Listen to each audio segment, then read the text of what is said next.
All right, and welcome back. We do have the potential for 1 or 2 pop-up thunderstorms early on, especially east of I-35. But as we go throughout the course of the afternoon, that's when temperatures start to increase. We get to those upper 80s. We're going to be clear and mostly sunny for the most part, but we're going to start off a bit on that cloudy side. But then we get to those upper 80s as a result of that dry line moving east of the I-35 corridor and east of central Texas. But that's ahead of an Arctic front. It's going to really cool us down to those lower 80s, even though we will be mostly sunny.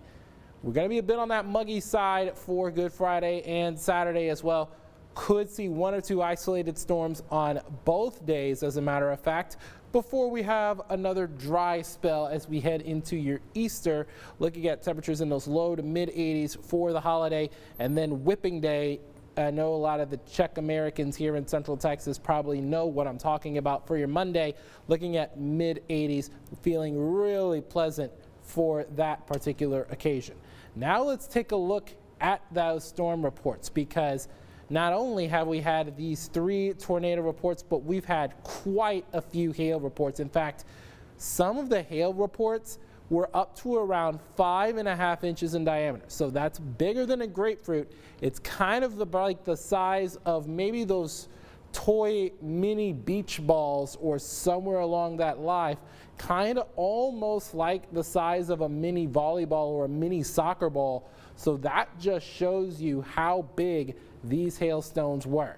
Now we do see that system pushing on out, and you could barely kind of see it in the last little bit, but there is that dry line just off to the east of the I-35 corridor. So that's going to limit our rain chances to a lot of our eastern zones off into the Piney Woods in deep East Texas.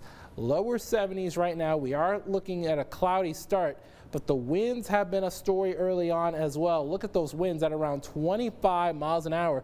So still quite windy across much of central Texas and the Brazos Valley as well, where they're checking in with those mid 70s, and a little bit cooler off to some of our western zones as well. Gatesville checking in 73, Killeen, Copperas Cove, Fort Hood also checking in with that as well. Now, a marginal risk of severe weather does exist for areas along and east of I-35, but I highly doubt we see anything necessarily severe. One storm could be strong, but I doubt we see anything in terms of severe weather thus far.